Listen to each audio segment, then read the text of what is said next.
change the domestic cap and early repayment. That paper was first submitted last June 25. 23rd June, yeah. 23rd June 25, and it's never been discussed by the executive. It has been tabled for discussion. It's been tabled, but it's never been on the agenda. That's June 25, and then the other two are what the minister brought forward a few weeks ago, which is making vacant property relief less generous in order to make small business rates relief more generous. He's instructed us to start the work to take that forward now, so that's a longer term. I mean, it will be brought forward, but typically whenever we increase that empty property rate, there is a lengthy lead-in time. So, for example, with the you said that could be done by 26 if needs be.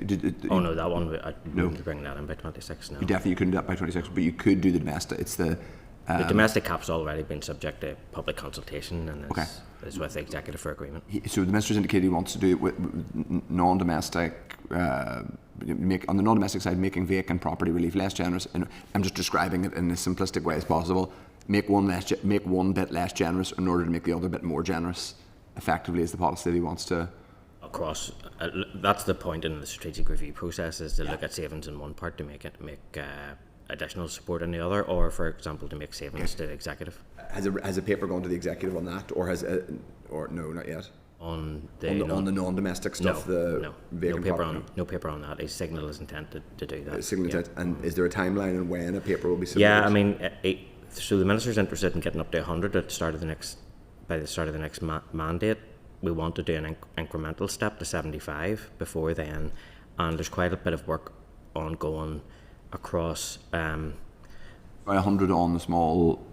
No, 100% on the non-domestic vacant rate and 100% liability. Yeah. Moving it from the 50 up to. Yeah. So there's a bit of work that needs done at a cross-departmental level, because obviously there's work on regeneration sides taken forward by Department for Communities, and likewise NERI are moving forward with the dilapidation bill at the moment. So there's quite a bit of interconnection between all those things. If there's steps being taken forward on the NERI side to address dilapidated or derelict property isn't covered within the rating system, because to fall within the rating valuation, a property needs to be capable of beneficial occupation. Were we not told, sorry, this is not really one for you, were we not told by the department that the dilapidation bill was sort of nothing to do with us, Gov? Oh, it's not the dilapidation bill. I know it isn't, but clearly there's a linkage, but you just said between. Oh yes, I mean we're working with the officials that are involved in that, but there's nothing that can be done through the dilapidation bill. Yeah.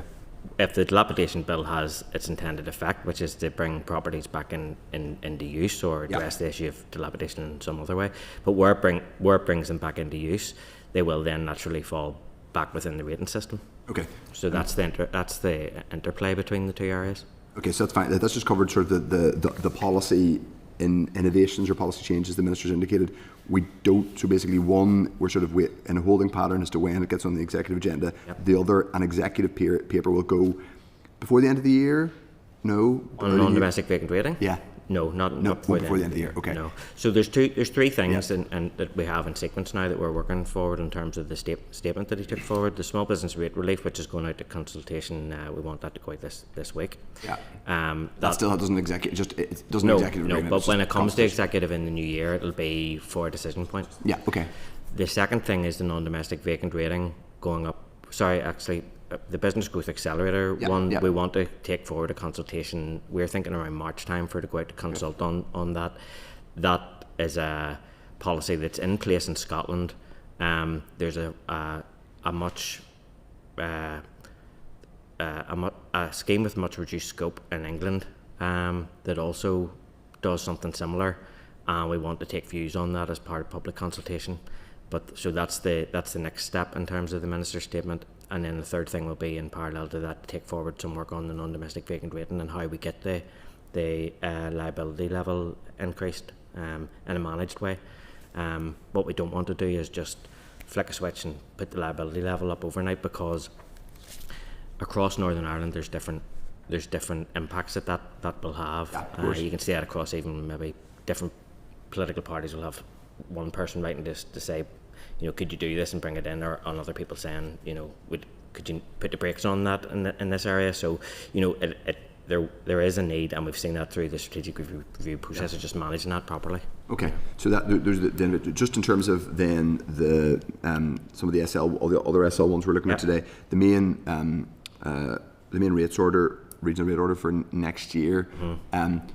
Have you been asked to work up options for like a trajectory for rates over the period of the spending review? Not at the moment. That's still being discussed. What we can work out is how much is produced in rate and revenue post reval. Yeah. But that's a factor this year as well, in that because the non-domestic list is shifting, we need to know the final results of that before we can project. Is it not quite I suppose it was, for the purposes of creating a multi-year budget, is it not quite important to know if we only have basically one local revenue raiser and that's rates, other than its parking charges and that? But they can, without us having to model it, they can work out what that will be. They don't come to you and say... No, they will once they've refined it down, but not at this point. And they haven't asked you to say, just for the sake of argument, what would it look like if we did X with rates? This is not, by the way, to do with reliefs. This is just like, say, we increase the regional rate or we decrease the regional rate. Yeah, no, it will be a major part of their thinking. They haven't asked you to do it? Haven't asked me, but I'm policy and legislation official, not a accountant. Well, you're still your policy. We will come in is once they start to refine their thinking on that, and they let them know about the potential implications of going too high in one area, too low in another. But you're saying when you will come in, do you mean before they publish a multi-year budget you expect to come in, or? Yeah. So that would appear to be quite a way off. Then, if you haven't been consulted yet, and it's 3rd of December. Oh no, they will have worked out their figures. I know that they have got the figures from what the regional rate take would be at present, and they can extrapolate up from that. Yeah. Okay, that's helpful.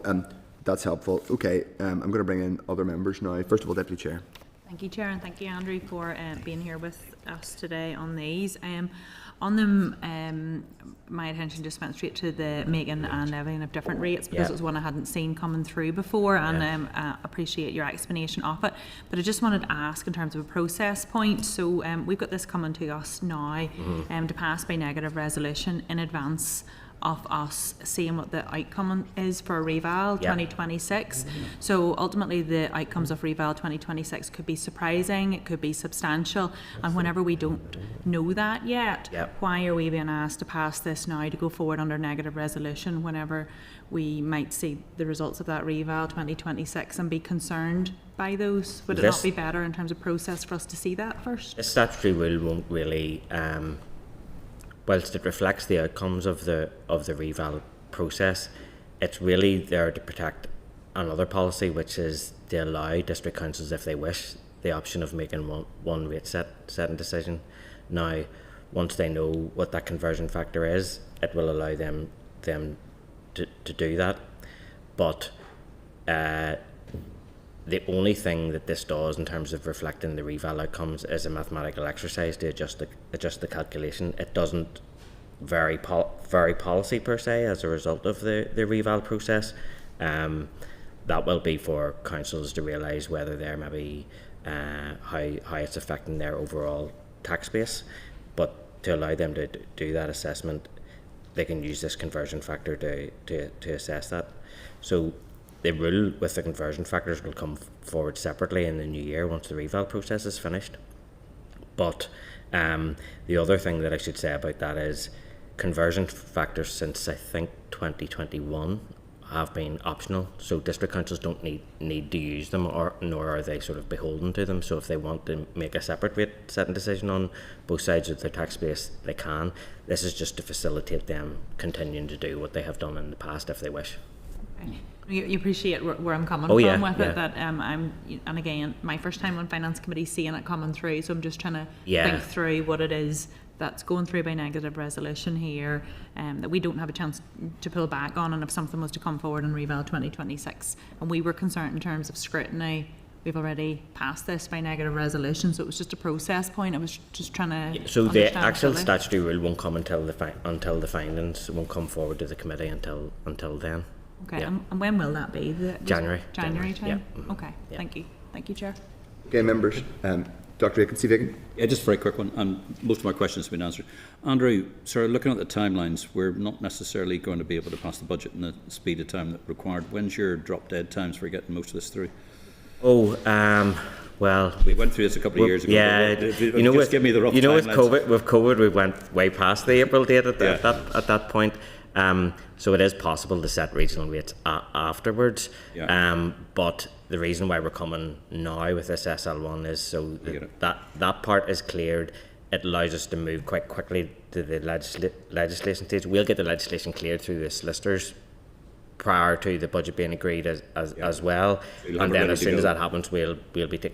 If it looks like the multi-year budget and there's a dependency there, what we did the last 2 years was decoupled it from the wider budget process. It was treated as a sort of fixture within the multi-year budget that would no longer vary. Yeah. And we got the executive decision through a separate process so that the regional rates would pass and the bills could go out. So basically, this is giving the varies to do it. Yes. Once it passed the budget. Yes, exactly. Yeah. If they pass the budget. Yeah. So as I say, if we need to decouple from the budget process, we will. At the moment, we're not at that decision point. And you don't need separate legislation to do that, do you? For the regional rate. Yeah. Yeah, we'll be taking forward a separate statutory rule, and there's a debate in the Assembly on that. Yeah. Thank you. Okay. Ryan Kingston. Just what you were saying there about the councils setting their own district rates. Yes. And potential that they could actually set. Are you saying they could set different rates of increase? Yeah, there's a couple of them have done. Well, done I wanted that to ask, in the past. Does that happen? I wasn't aware that. Yeah, so Mid and East Antrim have done it twice, I think. Once where they sort of, I can't remember which way round, but one where they set a higher domestic rate to allow for a reduction on the business rate side, and then likewise, I think maybe last year they may have reversed it and set a slightly higher business rate to offset the domestic. So it was part of the issue with after the 2019 review of business rates, there was quite a lot of feedback in relation to how high the poundage was here, the rate poundage, and the executive reduced it down at that point in terms of the regional rate end of things, and then give councils the option of setting two separate rates so that if they wanted to reduce the burden further for businesses by reducing the poundage on the business rate side and increasing on the domestic side, they could. So they're the only council that. I think they're the only council. I can double check that for you if you wish and get back. Just I wasn't aware there was that option. Yeah. Okay. Thank you. Okay. No further members have indicated they wish to ask. I'm just going to ask a couple of further questions, Andrew, before we release you. So, just to be clear, you haven't. Now,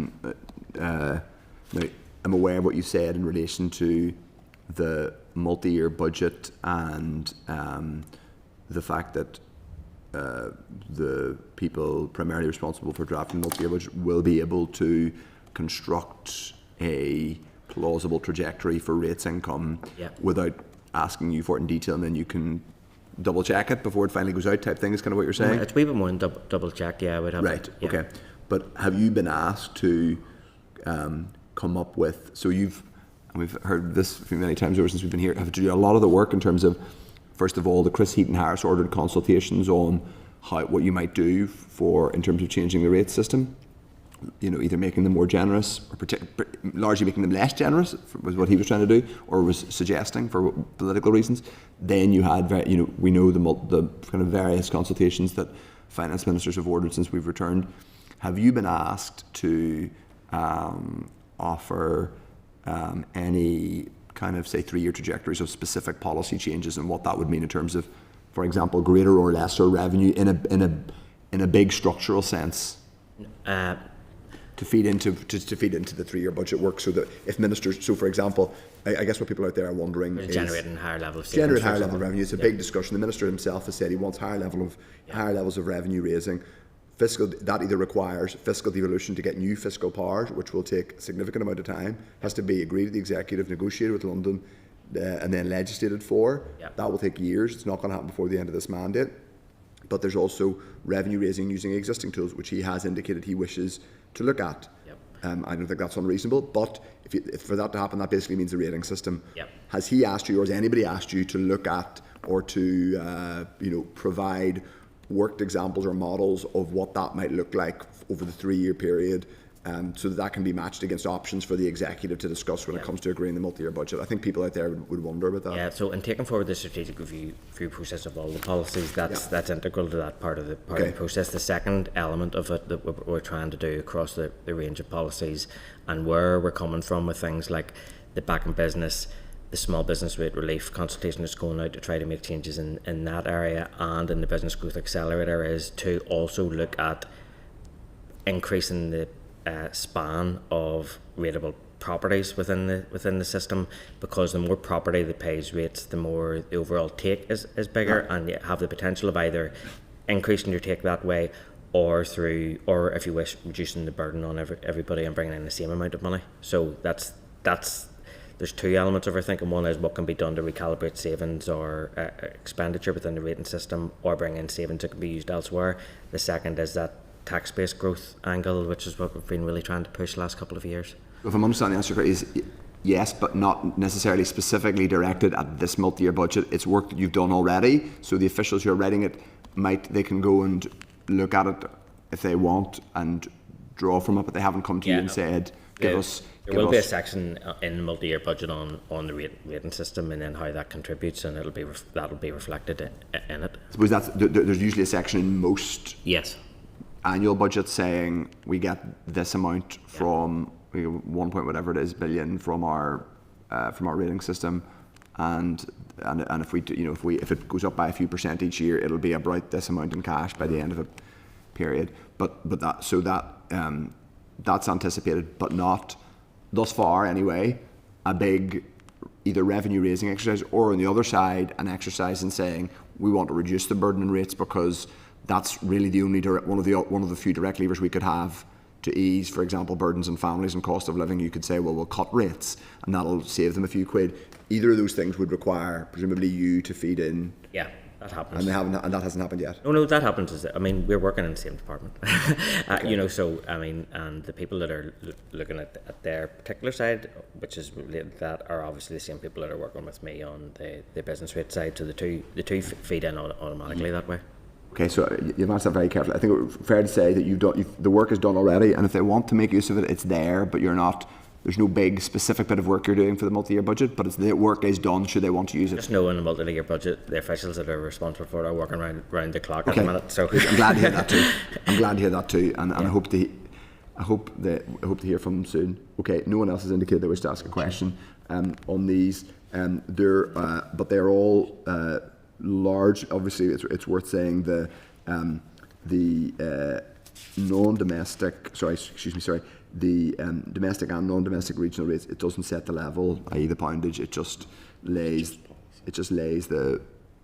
You're kind of agreeing that this will happen, not the level of it.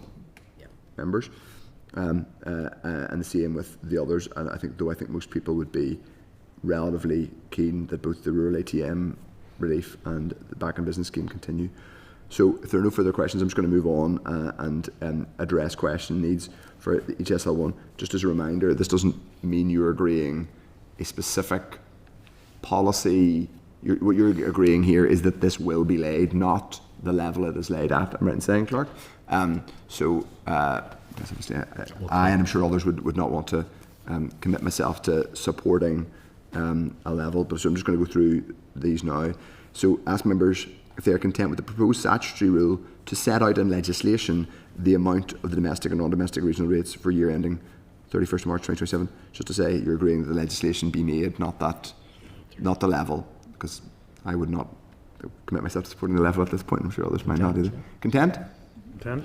Right. Members, are we content with the proposed statutory rule to extend the small business rate relief scheme through to the end of the financial year 26-27? Content? Content with the proposed statutory rule to allow one rate setting decision to be made by District Council in relation to both parts of their tax base, domestic and non-domestic. Content? Content with the proposed statutory rule to continue the back in business scheme until the end of financial year 26-27. Content? Content. Members, content with the proposed statutory rule to retain a rates exemption for ATMs in rural areas. Content? Okay, great. Thank you, Andrew, for that. We look forward to hearing from you soon, and well done on your on very carefully answering our questions, but not committing too much on the. You're an old friend. Much do I try to get you to. Thanks for your time. Yes. Okay, right, now members. Agenda item 11 is the Northern Ireland Fiscal Council bill, and we are going to hear from the Pivotal and the UEPC, the University of Ulster Economic Policy Centre, and if Hansard are going to bring us a transcript. Everyone's happy, I presume, with us getting a transcript and it being recorded. So members, at page 247 of the pack, there's a clerk's memo on this briefing.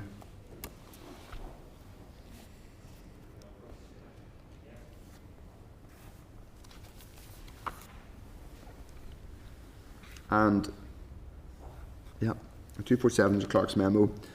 And also included to assist members are UEPC's response to the NI Fiscal Council Bill, which is at page 1.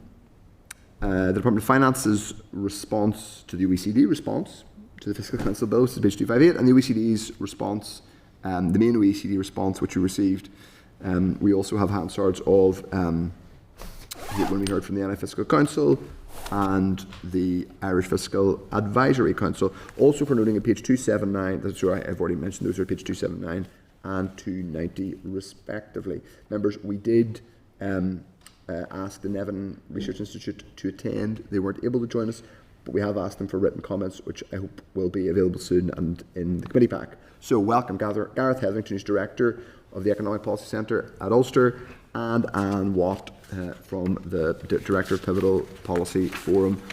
Welcome both. We'll ask you both to give us an opening statement. It's an interesting week to be talking about independent fiscal authorities, given the week that's in it. So we can ask something about that. But we'll ask first Gareth and then Anne to give us an opening statement. Thank you. Thank you, Chair, members of the committee, for the invitation to contribute to your scrutiny of the Northern Ireland Fiscal Council Bill.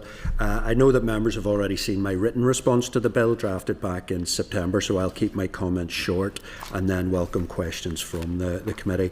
At the outset, I want to recognise the positive step that this bill represents. It puts the existing non-statutory Northern Ireland Fiscal Council on a clear statutory footing, establishes it as a corporate body and sets out a defined duty to examine and report on the public finances in Northern Ireland. This provision aligns Northern Ireland more closely with best practice in other jurisdictions that have independent fiscal institutions, and they should help to improve the quality of the fiscal debate here. There are several features of the bill that I particularly welcome. First, it provides a clear legal status for the Council. That clarity matters for how the institution is perceived by the executive, government departments and local stakeholders more generally.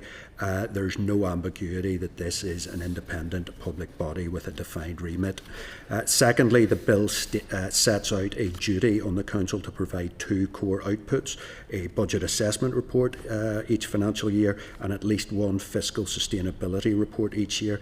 This combination of short-term budget scrutiny and longer-term sustainability analysis is, in my view, an appropriate and balanced core mandate.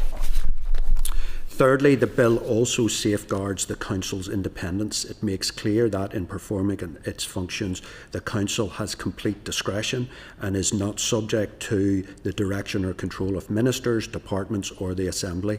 At the same time, it explicitly requires the Council to carry out its functions objectively, transparently and impartially. This should give confidence that the Council's analysis is evidence-based.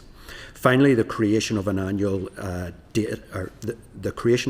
data statement and a statutory right of access to government information are very positive steps. Alongside these strengths, the UEPC's written response highlighted a small number of areas where, in our view, the legislation could be strengthened. Separately, I'm aware that the Department of Finance have provided feedback on our response to the proposed bill. In many instances, the Department's feedback is reasonable, and I will recognise that feedback in my comments below. My first point is around membership and independence. The bill sets out clear membership arrangements and currently allows for a chair plus 2 to 5 members, with appointments and dismissals made by the Department of Finance. It leaves quorum arrangements to the Council's own standing orders. The Department has rightly highlighted that appointments will follow the Commissioner for Public Appointments Code with an independent assessor on the panel. In our response, we suggested that there may be a case for additional safeguards because we are conscious that the Fiscal Council is responsible for assessing and critiquing the work of the Department of Finance, and at the same time the Department of Finance is responsible for making appointments to the Fiscal Council. Also, on the subject of independence, the bill requires a review of the performance of the Council to be conducted every 4 years. This is to be welcomed. However, it's noted that the bill proposes that the Council should prepare the terms of reference for the review and also appoint the individual to conduct that review. Again, our view is that some greater independence should be built into that process. The Department has indicated that the OECD principles state that fiscal institutes should develop a mechanism for external evaluation of their work. That is true, but I don't believe that equates to allowing the Council to draft the terms of reference for its own review and to appoint the individual to conduct that review. The OECD make a number of suggestions, one of which is a peer review by an independent fiscal institution from another country. I'm not making that as a recommendation, but that is one OECD suggestion. We also made some comments on the publication of data supporting Council reports. The Department has correctly pointed out that alongside the statutory requirement for an annual data statement, the NI Fiscal Council already produce a data bank and publish technical reports. Our underlying point is that in an era when open data is increasingly standard, including a strong expectation of detailed data publication, detailed data publication maximises transparency, and that the legislation reflects the current actions of the Council. Within Clause 6, how the Council performs its functions, we commented on the non-recommendation rule. It's entirely correct that the Council should not stray into political choices or advocate specific policy decisions. That's a role of ministers and the Assembly. And the Department has emphasised that the proposed legislation still allows the Council to consider the effects of any policy or alternative policies on the public finances. It may therefore be useful either in the bill or in supporting documents such as a partnership agreement, to make explicit that rigorous scenario testing and sensitivity analysis is encouraged. The committee may wish to discuss this point with the current Fiscal Council Chair. On the issue of timeliness, and specifically the speed with which departments must respond to information requests, Schedule 1 gives the Council a right to access to government information, and the Department of Finance has indicated that memoranda of understanding with each department and the NIO already set out arrangements including timeframes and escalation routes through permanent secretaries, ministers, the executive and the Assembly. This is welcome, along with the intention to review the MOUs once the Council is on a statutory footing.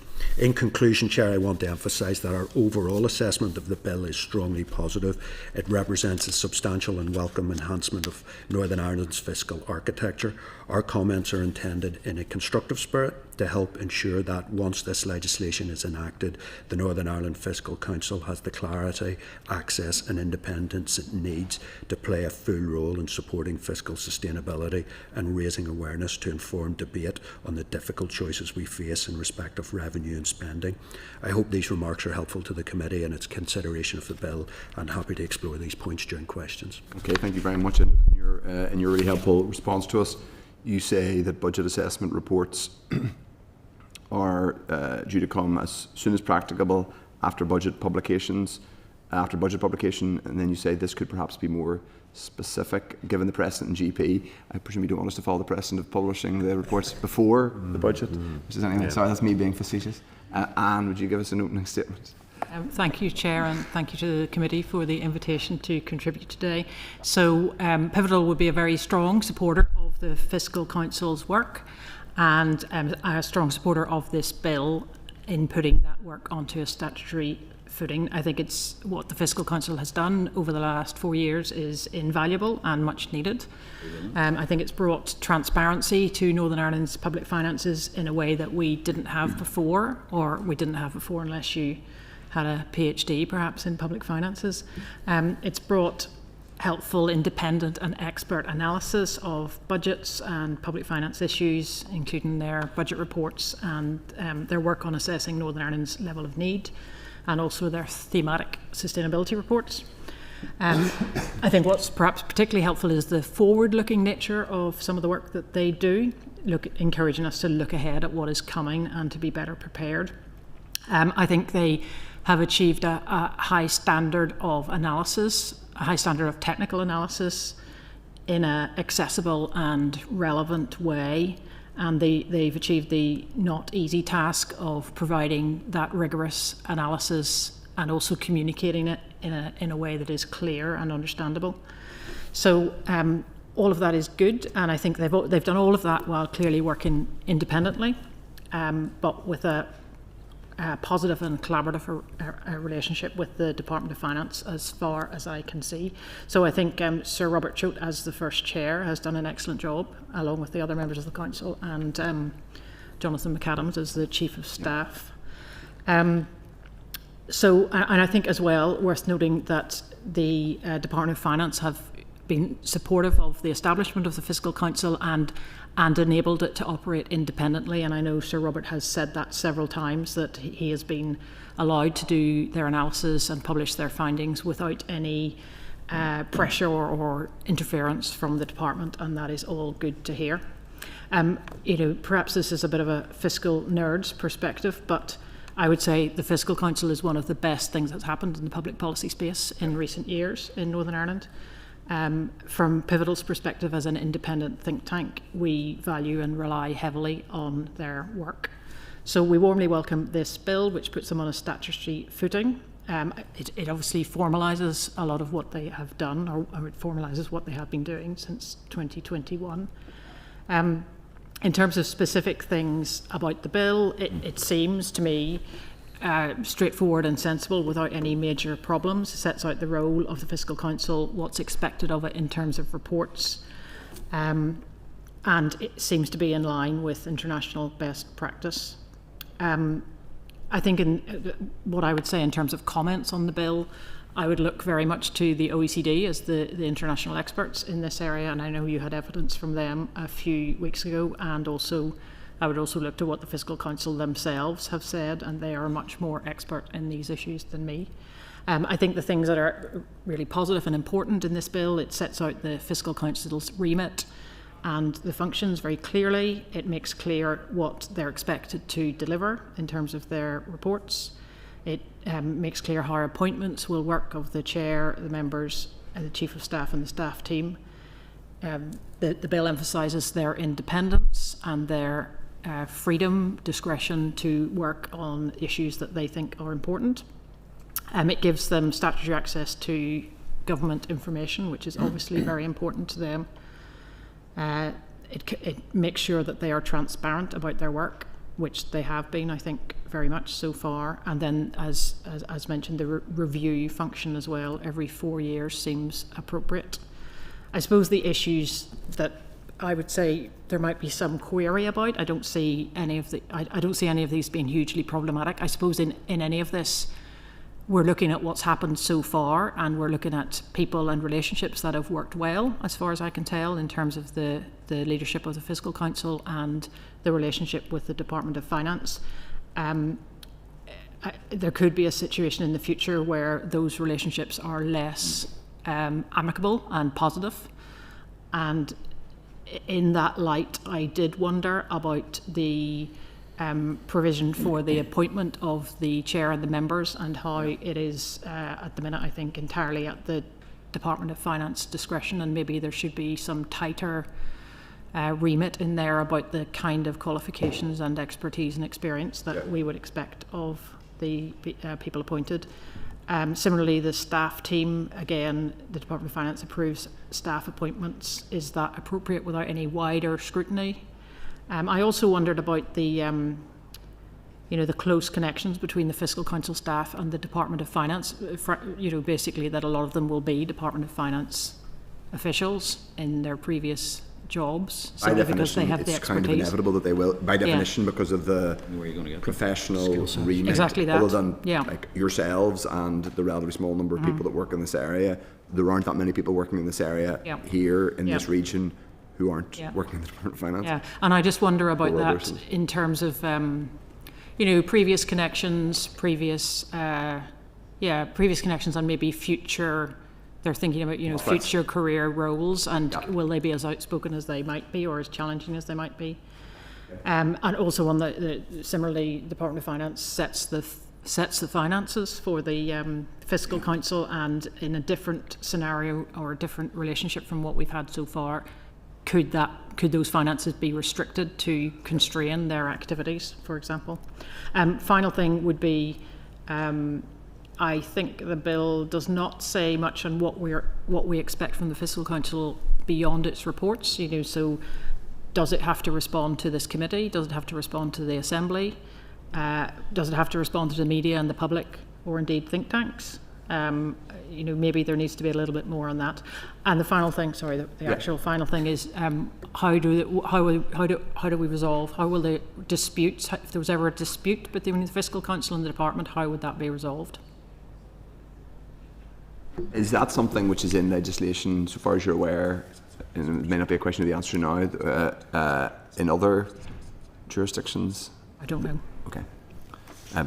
Dr. Aiken will come in a second, but members do indicate, should you wish to. I think if that covers your remarks, thank you, Anne. Thanks both of you for your opening remarks. I'll ask a couple of questions. I'll sort of throw questions.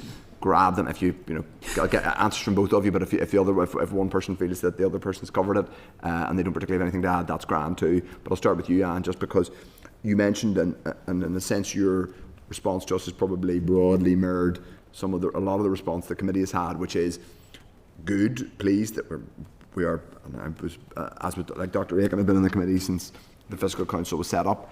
Definitely seen it as a good thing, definitively something which has improved the quality of the debate, even if every single bit of analysis isn't, the department or whoever doesn't totally agree with it at all times.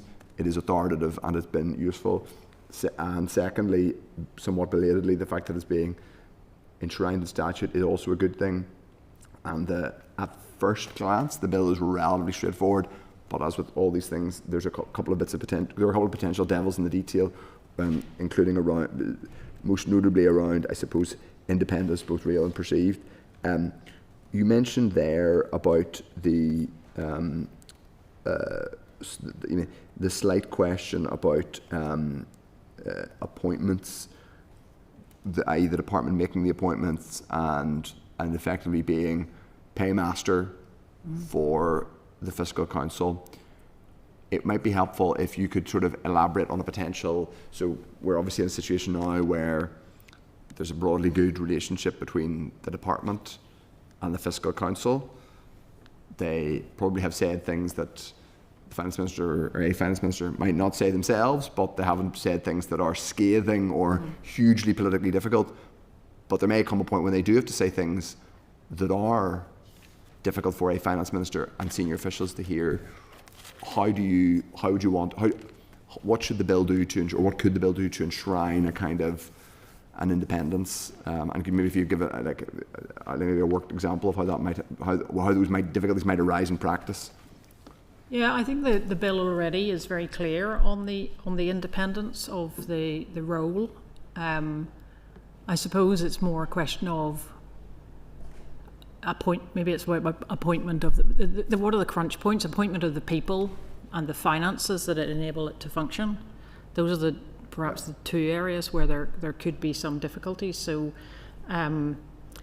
you would hope this wouldn't happen, because it would be really contrary to the whole aim of the establishment of the organisation. But if you did get into a kind of scenario that you've been talking about, Chair, where the Fiscal Council is being very challenging to the department and its decision making, then maybe it would find it doesn't get the resources for the next year, or it doesn't get as much as it wants, or some request it makes to enhance its abilities isn't looked on favourably. And indeed, At the minute, I don't. I might come to you on this one, Gareth, and jump in. At the minute, we have two kind of almost worked examples. A very prominent one in London, obviously, that we're lots of reading about, and I won't go in. I don't think we should need to go into the whole.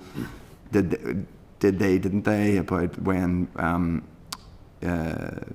information was briefed or whatever. But clearly, that relationship is becoming very, and that's a particular type of fiscal relationship because they're an economic forecaster as well as a fiscal forecaster, and they do much more things than the Fiscal Council would do here. But even in Dublin, to an extent, actually, there's been a moment of kind of, if not confrontation, then tension between the Fiscal Advisory Council and the government, because they are clearly effectively saying that they're not particularly, they don't really approve of some of the things the Irish government is doing in budgetary terms. So would you anticipate that this Fiscal Council, Gareth, will have to say things that the Finance Minister and the Executive won't like? And can it do its job if it doesn't say things that they don't like? So I think it's inevitable. From time to time it will say things that the Finance Minister or the Executive don't like. If it can go through a period of time without doing that, I would raise questions about whether they're doing their job effectively. That's their role, is to challenge. On the 2 points that have been raised in terms of funding and appointments and the independence issue, if we take them each in turn, some potential solutions. On the financing side, I think we have to recognise that it is normal for fiscal institutions to have a sponsor department. So the question is, well, which sponsor department? And if it's not... Sometimes they're sponsored by the legislature, which is something we've been discussed, which is a different model, but yes, so that has you its own could go challenge. the Department of Finance route, there's a tension there.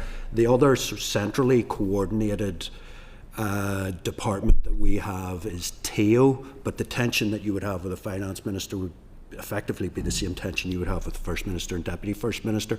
The other independent organisation in Northern Ireland is the Audit Office, but the Audit Office is responsible for auditing or will be responsible for auditing the Fiscal Council. So it can't independently audit it's an organisation which it sponsors.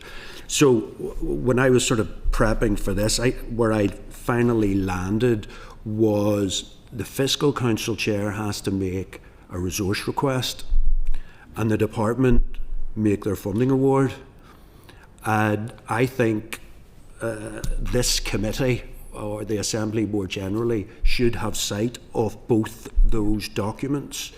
And over a period of time, if it becomes clear that the Fiscal Council's funding is being constrained, that you as our political representatives, the political accountability on this side, that they're able to understand, that you are able to understand why that's happening. So it's to have that clarity of any difference between the funding request and the funding award. I think that's the first point. On the appointments... just on that, just to come back on that. So I suppose you would say, because that's a good point, and that's one of the considerations that's come up. If I was being devil's advocate a bit, I would say it's fairly clear that lots of other organisations, from probably you could say from NI Water to the Arts Council to the PSNI, could all say over the last decade and a half that they have been squeezed, and that other bits of the executive, they might say health, they might say other political choices, have had priority over them. So there is clarity. Everyone knows that, and there's totally different organisations doing totally different things. But everyone would say, I don't think anyone could deny NI Water, the PSNI and the Arts Council have all had their budget squeezed. We know that, but it doesn't necessarily mean it just means we all know it's happening, but it doesn't necessarily... so anyway. Yes, so that's correct. And if the Fiscal Council put a funding request in for £600,000 and they're awarded £550,000. As a committee, you can try to understand the difference of that and make a determination, is that reasonable? If they put a funding request in for £600,000 and they're awarded £300,000, that's a different conversation. And so, yes, every public body is under funding constraint, and we understand the reasons for that. But I guess what I'm saying is, as long as there is an external scrutiny outside of the Department of Finance and the Finance Minister over the funding that's awarded to the Fiscal Council, that should help alleviate some of that independence challenge. Okay. I'm going to bring in members in 1 second. Just one additional question from myself, which is around the fiscal sustainability reports, which are in many ways the most interesting bit. And then I have one other question, which I'll do very brief. The fiscal sustainability. One of the questions is around the regularity of fiscal sustainability reports, and clause 4 currently says that they basically have to do a fiscal sustainability report, I think once a year. They have to do one a year. I don't think it stops them doing more than one a year, but they have to do at least one a year. Is that the appropriate amount? Or I suppose you could double, triple their staffing and have them do one every week. But I think so. Yes, there's the budget assessment report and there's the fiscal sustainability report, both of which there has to be one a year, which for me seems reasonable. I think where I had raised some issues was the regularity of the overall report relative to the thematic fiscal sustainability report. And again, the legislation requires that an overall fiscal sustainability report is carried out at least once every 5 years. The point that I had, at least once every 5 years, the point that I had made in my paper was that that probably feels too long, given the frequency of economic shocks. Now the department have come back and said, yes, but it's only, it has to be at least once every 5 years, so the chair can do one more regularly if he or she chooses. One every year. So if they felt, so I'm talking about an overall report here as opposed to the thematic report. So that, I accept that. In my mind, I think in the paper I'd suggested every 3 years. My thinking was the spending review periods tend to be 3 to 4 years. So an overall fiscal sustainability report as opposed to a thematic sustainability report, it seemed correct in my mind at least that it should follow that cycle, so that there should be at least one every 4 years rather than one every 5 years. I don't think this is a huge issue, but that was the regularity around those number of reports that I took from the legislation. One final thing for me that I do want both of your views on, because it's something that's certainly I've been asked a lot of questions about, is around what I think is an absence from this and a potential thing that could be included, which is economic, either forecasting or at least the inclusion of some kind of, the requirement to include some form of composite economic analysis. Now, I'm aware that the very fine UEPC does it, so I'm not trying to undercut or duplicate work done. In a sense, it goes back to what you said at the start, Anne, which is this is adding to the policy debate in Northern Ireland. One of the observations that is frequently made about the policy debate in Northern Ireland is that questions of policy are often linked to fiscal outcomes and fiscal constraints, but they are rarely linked to economic discussions, i.e. whether there's something has a growth consequence or the opposite, or indeed how it links to long-term productivity challenges or any of the other economic considerations. I happen to personally think that is a huge absence in our policy debate, and we narrowly focus on fiscal consequences, and therefore the fiscal discussion is in part because of the fiscal model we have and the block grant removed from economic consequences. And we know that when the executive produces a budget, it does kind of habitually have a page or two of economic context, often somewhat detached from, it's sort of a little, feels to be honest to me, a little bit like a kind of a bow that's been put on a garment that doesn't really require a bow, or doesn't really, not really entirely clear how it relates to the rest of it. Sorry, it's a very strange analogy, but it does not really clear how it relates to what happens afterwards. It's a sort of disembodied bit of analysis about the economic context without any explanation of how that relates to decisions that are made elsewhere in the document. It's a long way of saying I think the Fiscal Council could be required to either, the more fulsome option would be produce its own economic forecast of one kind or another, or produce some kind of economic analysis attached to, either produced by or composite from, done by organisations like UEPC and the other economic forecasters. I would welcome your thoughts on both of those things, first yourself, Anne, and then Gareth. Yeah, I think on your point, Chair, about public finance decisions being taken in isolation from the impact on the economy, I think that's a really important point. I think we spend too much time talking about how to divide up the block grant and not enough time talking about how to grow the economy. And I think that's a really big point, which is much bigger than the issue on the table today. But I think that is important to be said, and something that Pivotal will keep saying. In terms of the role of the Fiscal Council, the reason they don't do it is because the main determinant of how much funding we get is the Barnett formula and what happens in England. So forecasting the Northern Ireland economy doesn't actually impact very much on the amount of money they have available. So in their role as it's defined at the minute in terms of looking at the public finances and doing their budget reports and sustainability reports and so on, they don't need to do forecasting. So it would be quite an expansion in their remit to do it.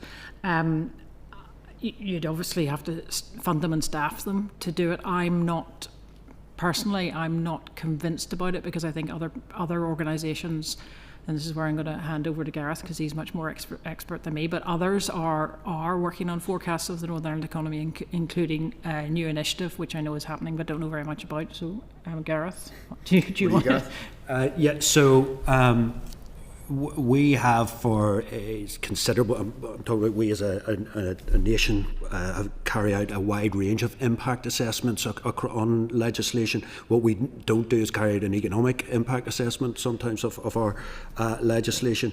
That might be something that we may want to consider in future. So I do agree with a lot of the comments that Anne made. What I would say in terms of, so why do the OBR have, and the Scottish Fiscal Commission, as they call it, have economic forecasting capability, and it's because they need it for revenue, to forecast taxation revenue, and we're different here in that regard. What I would say is that I suppose there are two options that the Fiscal Council would have. Is one, if they were going to go down that route, or if they wanted to make some sort of economic assessment of budget policy decisions, they would either do it in-house, bring the capability in-house, or commission others to do it. In the short term, they probably go down the route of commissioning others to do it, with a view to building up that capacity in the longer term. I think ultimately, I suppose my position would be, as we sit right now, I would agree with Anne, I don't see a huge demand for that. However, if in 3-5 years' time we're sitting with a larger range of devolved fiscal levers at our disposal, then we could have a very different conversation in that regard. Would it not be reasonable to kind of, assuming there's not political agreement on this, to kind of bake in some of the potential to do some of that work in the legislation? So I suppose my question is, if we accept, I sort of do accept that others might not, that our policy debate is suboptimal at the minute. So we talk a lot, and you talked about, Anne, about simply how we divide up the pie. So I just haven't really heard a good argument for why not try and change that conversation a little bit by trying to, through legislation, insist or mandate that there's a little bit that this respected statutory authority has to talk a little bit about the economic impact of policies. Because I understand that these are the limitations that we have at the minute. This is how the block grant works, and this is how the Fiscal Council is funded. But tell me if I'm being completely mad, I still don't see a bad argument for giving them the power to do even appending a bit of economic analysis. By the way, this budget or this measure is, for example, not very good for productivity, and Northern Ireland has very low productivity, and that's part of the reason why we have, lower levels of income per head and worse outcomes, all the way up to, worse public health outcomes. I'm just intrigued as to why we wouldn't bake some of that. So I think, in principle, yes, that sounds like a good idea, and something that I would be supportive of, and anything that adds to the debate to help grow the economy. I think, in response to your specific point, if that power was to be put into the legislation, then does it become an expectation that they have to do it from year one? Rather than something that they would build up over a period of time. But yeah, I mean, certainly I have no opposition in principle to an economic assessment layer being included within the overall remit. It's just how that feeds into legislation and the impact that would then have. Yeah, I hear you. I'm not trying to create more work for you and your colleagues, but anyway, okay, I'm going to move on to other people now. Deputy Chair, first of all. Thank you, Chair, and thank you both for being here again. Really, really appreciate it. Gareth, you had said on the bill that it gives a clear legal status, no ambiguity, with a clearly defined role. But I'm just concerned, and we've touched on sort of both of these points, I just want to draw them out a bit, is the perception of independence is what I'm concerned about, in particular around the budget piece, and it had came through in other evidence before about how our Department of Finance is, it has the Treasury function and it has the departmental function, but it's all going back to that, and we've got in previous evidence where the essential work is done and something happens, the Fiscal Council effectively, if they want to do extra work, they have to go to ask the department to fund them to do it, and if they were to say no, there could potentially be a perception that the department was shutting down scrutiny of that particular piece of work. So I would have a wee bit of concern around that, and I don't really know if there's anything that we can build into the bill around that. It's just how it operates and functionality. Do you see anything that the bill could add to this? So again, I mean, I think I would go back. So there's the funding piece and there's the remit piece. The remit cannot be extended. My reading of the legislation is the remit cannot be increased or reduced without coming back to the Assembly for approval. So that, in some respects, protects what it's doing at the moment. If there is additional work that would be required over a budget assessment report and a fiscal sustainability report that, for whatever reason, the Finance Minister doesn't see fit to approve, is there an avenue, for example, that they could come to this committee, or it would probably be this committee, I imagine, in the first instance? That would be a useful I don't want to call it an escalation mechanism, but effectively, if there is a disagreement, it gives the chair of the Fiscal Council somewhere to go.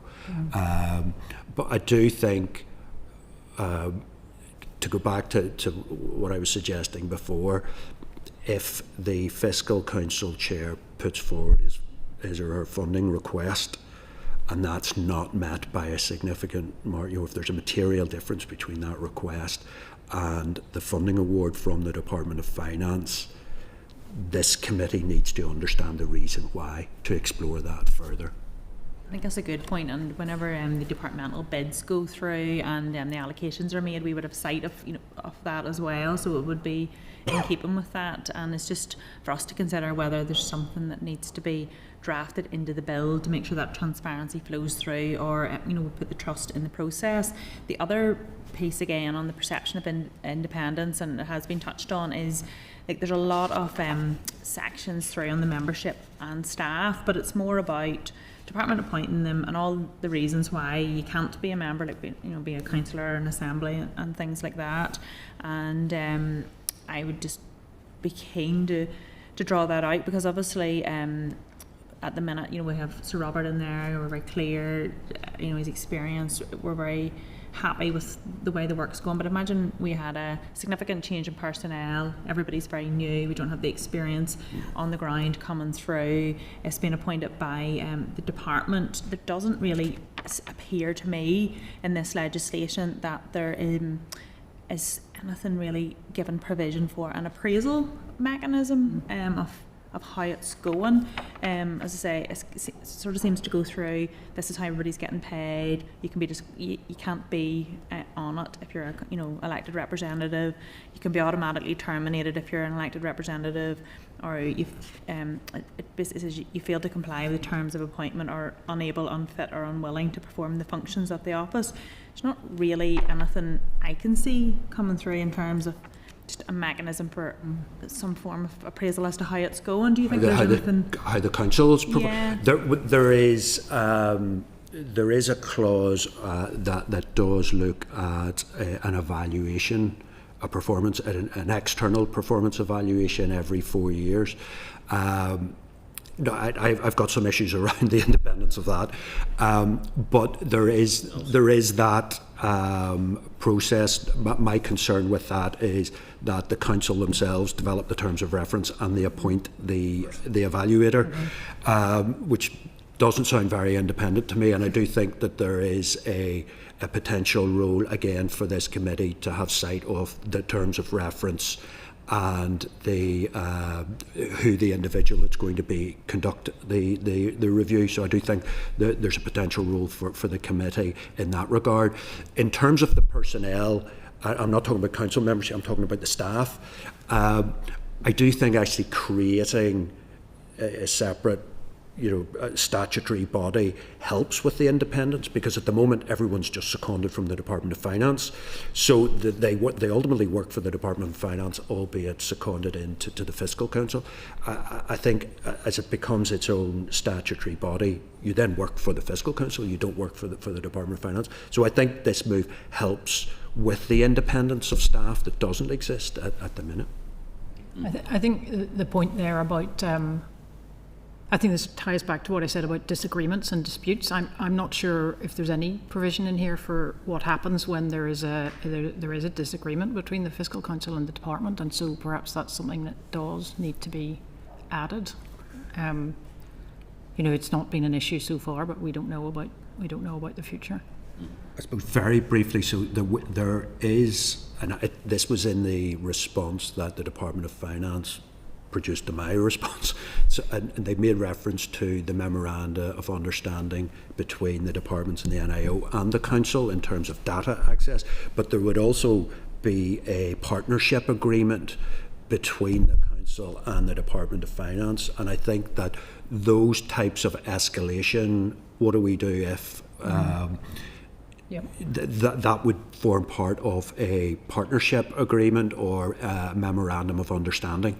And I think so that would be the place for that rather than the Fiscal Council bill. So I suppose from a business of a committee perspective, it's for you guys to have sight of that whenever that's produced, whenever to see drafts of those. Thanks very much. And just a final one, Anne, you made an interesting point about whether or not the council needs to respond to media or respond to think tanks. What just to draw that one out a little bit more, do you think there's like a direct provision stating requirements to engage or respond? Or? Yeah, I just think it's interesting. The bill, I think, is silent on that, doesn't say anything about any obligations on the council to, does it have to answer media questions? And it might be helpful to be a bit more clear about that. Does it have to answer questions from members of the public? I actually don't know. Does it get questions from members of the public? It certainly gets questions from me, and they always answer them. But I don't think it's necessarily obliged to do that. Yeah, no, just thought it was an interesting point. But thank you very much. Thank you, Chair. Okay, Brian is next. Brian Kingston. Thank you, Chair, and thank you for your attendance and your paper and your comments. We note your issues around timelines and core rate levels and so on that you point out. You've said you have an overall positive view of the bill. Two questions. First of all, about the appointment process. It's came up a few times. The bill just says that the members are appointed by the department or probably the minister, therefore. So it's not clear to me whether there are underlying sort of protocols, policies about public appointments that will apply, or is it purely at the discretion? Maybe you're not the right people to ask. I think doesn't it say that it's subject to public appointment rules? I think. Yeah. Well, I don't see that line in it, and is it right? It okay. is something I might be wrong about that. We'll have to ask relevant people about. Even I think the Scottish ones, they told us it was publicly advertised. Right. And I think it also doesn't say about what qualifications or experience or expertise would be needed, and it would seem that would be an obvious thing to include. This is a serious job and requiring really strong expertise in this area. So I would have thought that should be spelled out a little bit more. Sorry, I see a role for the committee here from an appointment perspective in terms of having to go to the point that I made around oversight of the selection criteria, the recruitment process. I mean, ultimately, what we want is to ensure that the appointments are meritocratic that the best people for the individual posts are the ones that are selected. And so having, as I said, having that oversight of and to be consulted on the process, the recruitment process, I think would be important. I know again the Department of Finance in the paper they produced did indicate that a commissioner for public appointments would sit on the panel, the recruitment panel for the competition. So it deals with some of the issues that were raised. Yeah, I think it's an issue. Well, I and others will want to raise with the Minister next week. As to more detail on that process. The other question is around just the relationship between the Fiscal Council and the Department, ensuring it is of genuine use, and in terms of independent scrutiny, public confidence, but not too cosy, but likewise not to become a tool for opposition parties or critics in case they should ever consider seeking to bend it that way.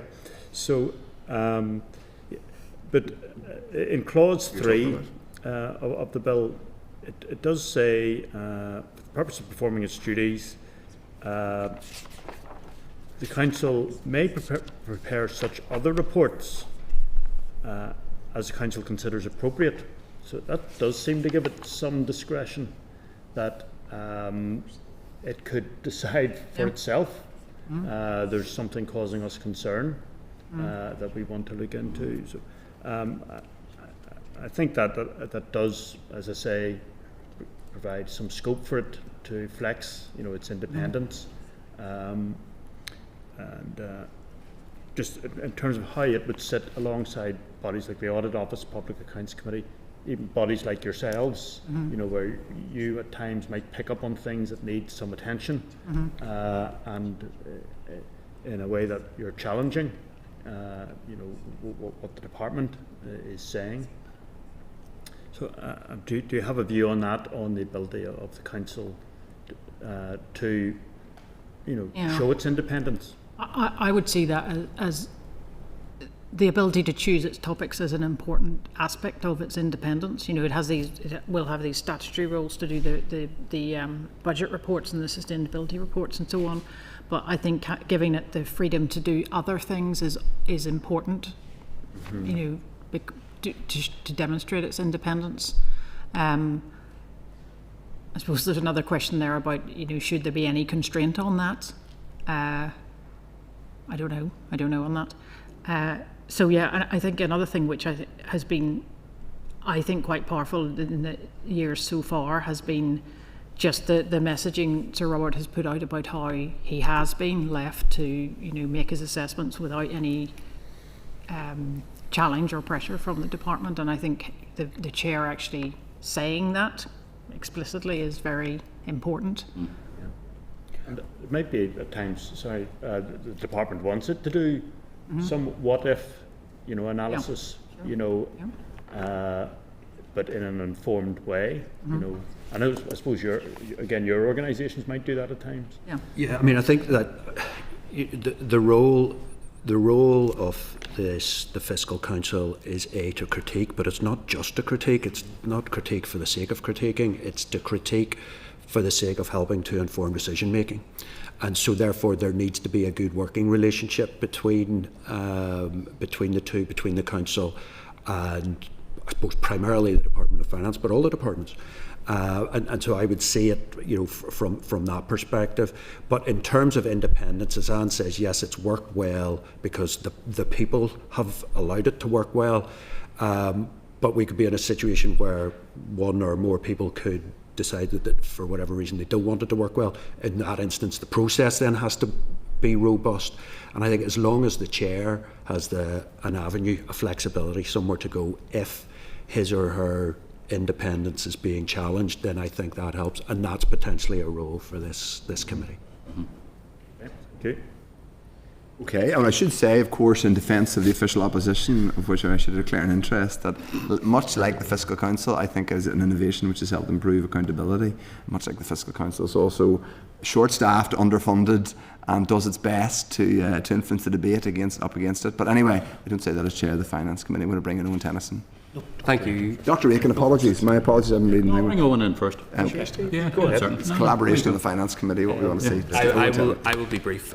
Chair, so thank you, Anne and Gareth, for your evidence so far. And it's just coming back to that point around the flexibility that the Fiscal Council would have around thematic reports. And I guess my question really is, are there any themes that you think it would be of value for the Council to explore that maybe they haven't to date, or which they could revisit in the future? Well, I think it's important, first of all, obviously, that the chair has the flexibility to investigate or review whatever areas he or she thinks they should. I suppose in very simple terms, when we look at the money the executive spends, half of it goes on health and half of the rest goes on education, or primary and post-primary education. So I would expect that 3/4 of the thematic reports would be in those be in those two departmental areas, and I think also there is probably some thematic areas around reform of public services and how that could be delivered in a more efficient way, given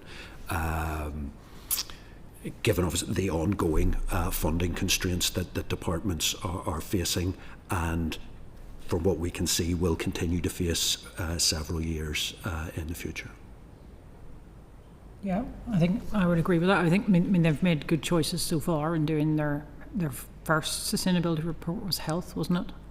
And that's something I know that was really valued, and people are still referring to that. And then their most recent one on wastewater infrastructure, the issues they're choosing are the pertinent ones, I think. Maybe there's something here about to go back to the comment about economic growth for them, as the underpinning of incomes and well-being across society. Maybe there's something in that for them. No other comments, I don't think, on that at this stage. No, that's helpful, thank you. And then, one of the issues that obviously I talk about all the time on this committee and in the chamber is that kind of elephant in the room in our public finances, which is the cost of division.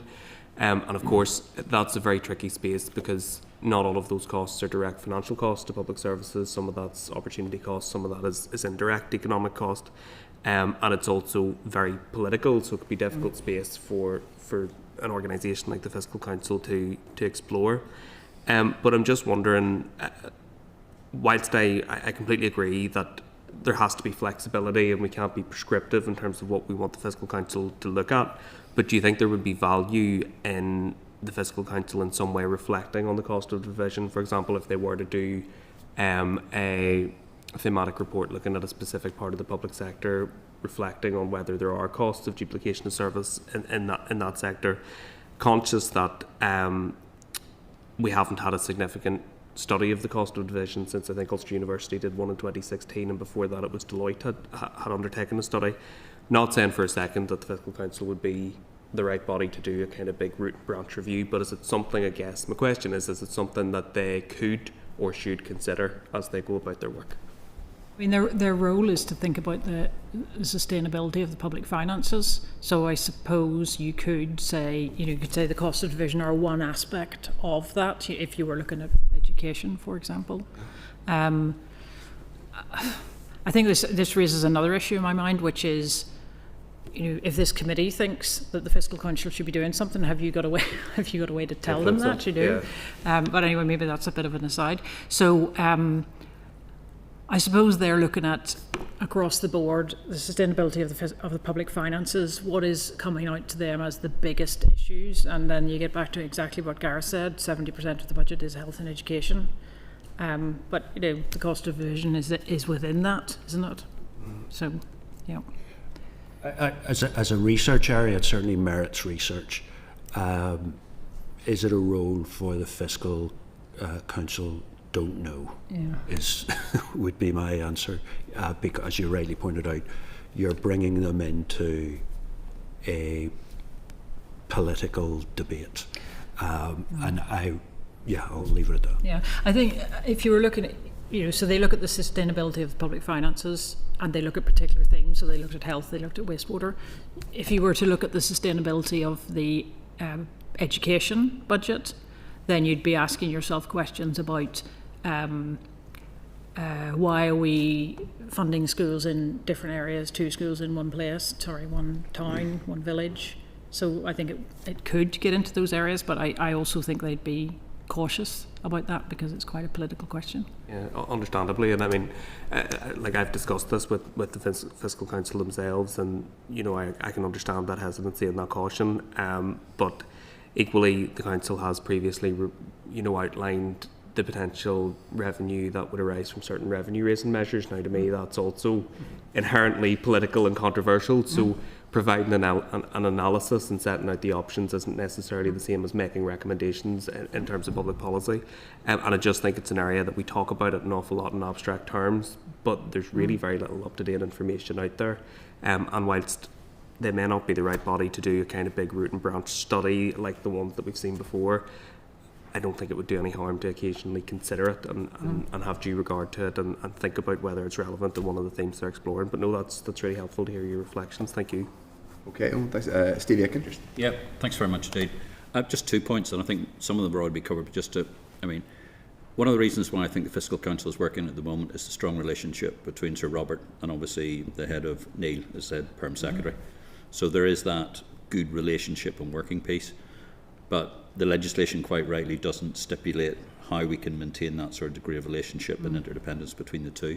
So just like your views about how we might like to shape the legislation to make sure that we have that, there is an implied as well as an implicit need to get on to try and achieve that as well. And the other one's probably a bit techie, but I've just spent sort of 5 days in Kuala Lumpur on an AI conference, so the one thing that really struck us was the whole issue of data adequacy. And we've heard from Sir Robert before, and we've also heard from other officials, the data adequacy in Northern Ireland is not great. So how do we achieve the degree of data adequacy that means we can start getting meaningful responses from across the board? So it's just 2 questions, just chuck them out there. So do you mean, Steve, data adequacy as in like GDPR adequacy, or adequacy as in the quality of the data? Quality of the data. Yeah, I think I might leave the data one for Gareth. Sorry. I think I already know Gareth's view on that. Yeah, But you can say it just for the record.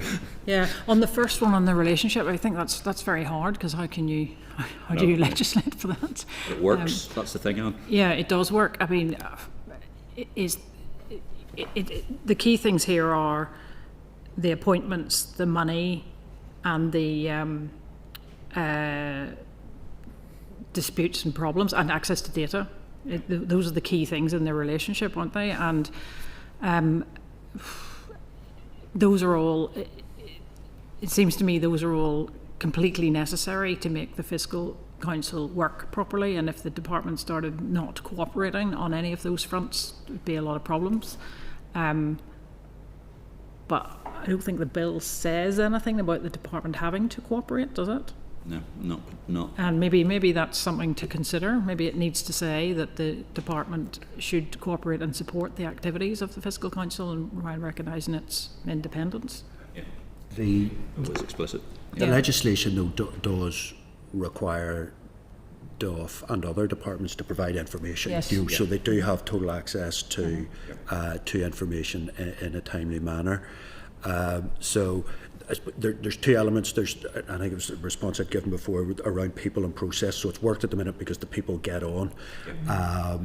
But putting it onto a statutory footing puts in place a process where if the 2 individuals or the group of individuals don't, for whatever reason, get on, the process allows it to work.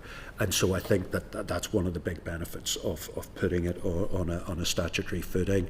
And on your data point, yes, I'm hugely supportive of using technology and data to improve the quality of all decision making, whether it's in government, public service, or elsewhere.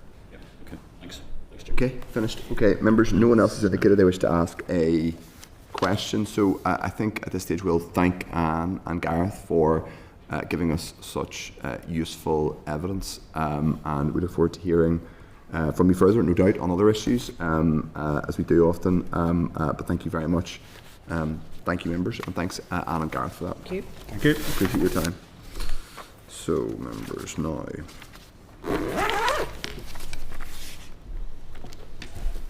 I don't think we have any follow-ups we require. We are still waiting to get. We will get written evidence from Nevin at a certain at some point. Thank you. So we're now going to go back and go through matters arising. Members, there are several matters arising for us to deal with. Agenda item 5 is matters arising. As I said, 5.1 is from the Minister for Finance, and it relates to correspondence we had sent and matters we had raised about questions over departmental remit, specifically questions over areas of civil law which are within the department's remit. Well, all of civil law is in the department's remit. We had asked the Finance Minister to give us his view on that. He has broadly said he has no discussion. He has no discussion with the Justice Minister and doesn't appear to have any particular issue with the civil law functions in his department. I will just say, and it's not necessary, this is a point I'm going to make, I guess, individually. The Minister says in his response to us that all departments have civil law functions. I mean, that is true in a literal sense, in that the Health Department has responsibility for liability around negligence and things like that. We'll touch on the responsibilities of the Department of Health. The Infrastructure Department will have multiple areas where its policy making touches on civil law. It's obvious, in terms of when it has to acquire land or whatever. Health education obviously also has to deal with. Every single government department and entity will have to deal with the civil law in some form, and will have policy that touches upon it. However, civil law writ large, including regulation of the legal profession, sits within the Department of Finance. I personally think that is extremely anomalous. The Minister clearly doesn't think that's fine. So I think that response is to note, but I think it is worth saying, and just putting on the record, it is not true to say that every department has civil law policy responsibility writ large. That's just the Department of Finance. Which does things which are clearly out with its core functions, like marriage law, defamation, and registrar. Anyway, the Minister has given his view. I personally think it's anomalous, but that's to note unless anybody else wishes to raise a point. I realise it's been largely of interest to me. 5.2 and 5.9 relates to responses that we've got that arose from our meeting on the 15th of November. We're going to do 5 of them, and 5 of those items. Sorry, there were 6 queries that arose the 12th of November. 5 of them are going to follow, and 1 will be considered under the AFP, the Administrative Financial Provisions Bill, deliberations later on this afternoon. So 5.3. is a readout response relating to replacement of the agency worker contract. It's at page 190. We previously requested a breakdown of the identified cost for administrative roles, excluding those covered by DFC, which is obviously a very particular one, because it's contract work basically done from DWP. This has been provided, and the department also indicate that this is a projected figure based on previous agency staffing levels by grade and is not a guaranteed spend. So members, if we're content to note this, we will be using this information whenever we come to do our inquiry into the civil service. But you'll see there the breakdown by grade of the value, and as I say, the biggest bulk relates to the AO, the Administrative Officer grade, and we are now actually coming on in the next item to talk about another matter relating to administrative officers, which is at page 191, and that is the information that we asked in relation to the contract of the pilot for Talent Dog. Yeah, it's that. No, it's not. Okay, good. Yeah, no, don't worry. I'm glad I didn't read that out. The value of the Talent Dog contract, which is £49,000, and it relates to the Talent Dog process. They actually say, which is helpful, and we could have just said it earlier on, it would have been a bit more useful, which is that AI, pardon me, is not being used by Talent Dog, so it's not an AI-driven platform. So that's helpful. They also say that that the solution is fully GDPR compliant and obviously meets the highest levels of data security. So I think it was helpful for us to find that information out.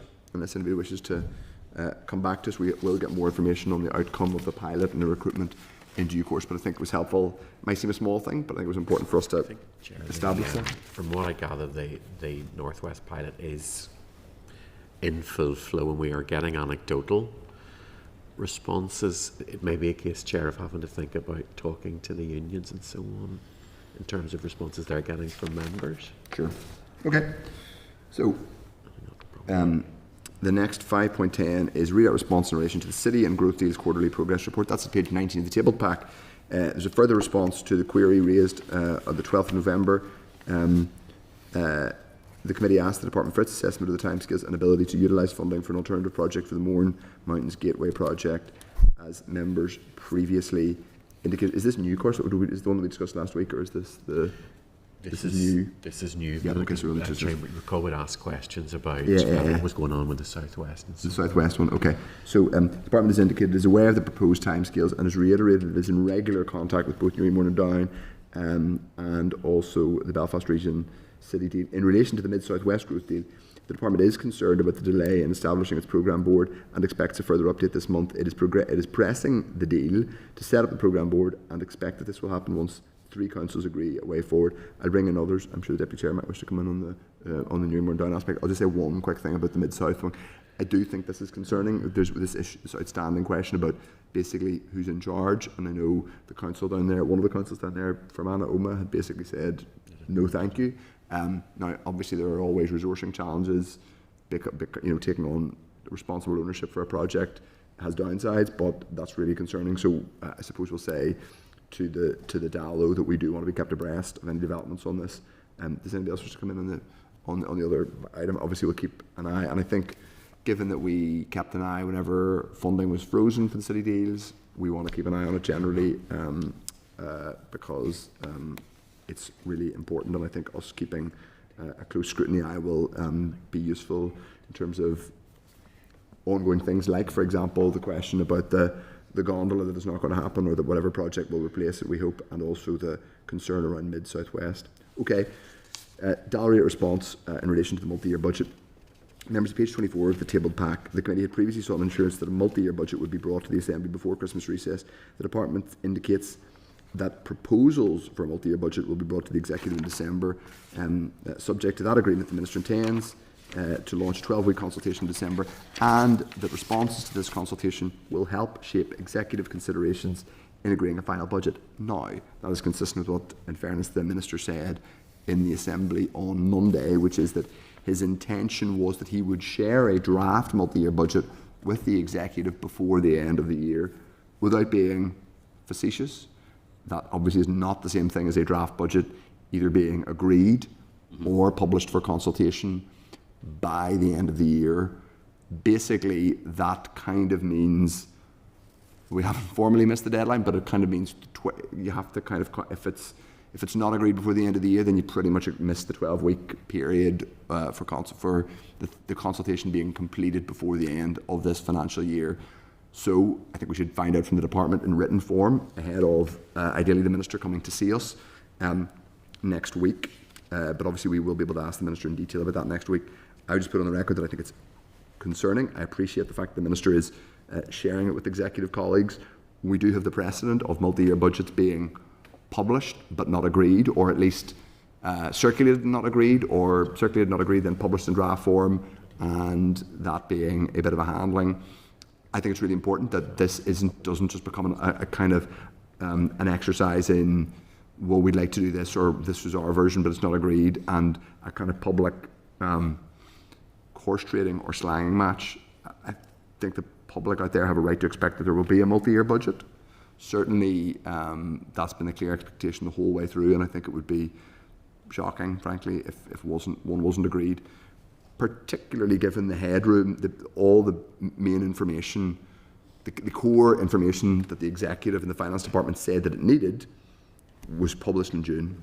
All we have had since then is a relatively minor update in terms of a bit of it, like what a relatively limited additional money this year and the next 3 years. As we have all said, pretty much we would have liked more, and it could have been better, and it could have been a better deal.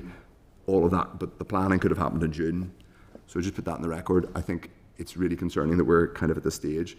Further to that, and I'll bring in any member who wants to add their own tuppence on it, the monitoring round question is an important one. I would like the committee to be kept abreast, and I mean not by the next meeting, I mean in real time in the next few days, as to whether we're going to get a monitoring round before.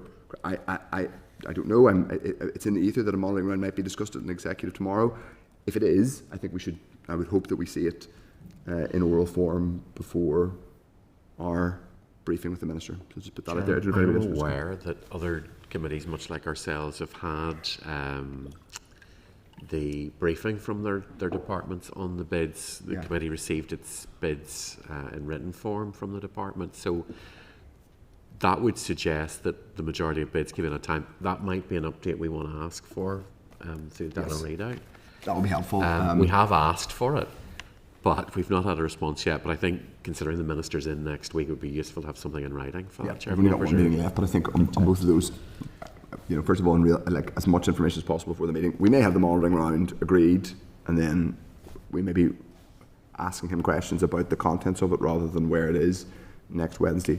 But certainly in relation to the multi-year budget, I would just put on the record that I think it's concerning that this thing that we have expected and been told the whole way through would be ready by the end of the year is only going to be circulated in draft form without political agreement or any sign of publication by the end of the year. I think that's concerning, and obviously it looks like we're going to be unable to do any scrutiny on it, and we're going to meet the 12-week. We're going to miss the 12-week consultation deadline. All of that appears inevitable at this stage. But anybody else wishes to come in, they can. Okay, right. 5.12 is the revised outturn and forecast. Outturn, that's at page 25. The committee had asked the department about the impact of revised guidelines for outturn and forecast outturn returns, and about how the Department of Health overspend will be managed in the next financial year. So that is page 25 of the tabled pack. The department has provided further information on how that DH overspend for year open next year will be managed, and indicated that both the Department of Education and the Department of Health submitted their returns on time and reported no difficulty in doing so. It also emphasises the Treasury has been clear that in the case of an overspend at block level, at provisional outturn and updated for final outturn, they will strictly apply the statement of funding policy. This means that any overspend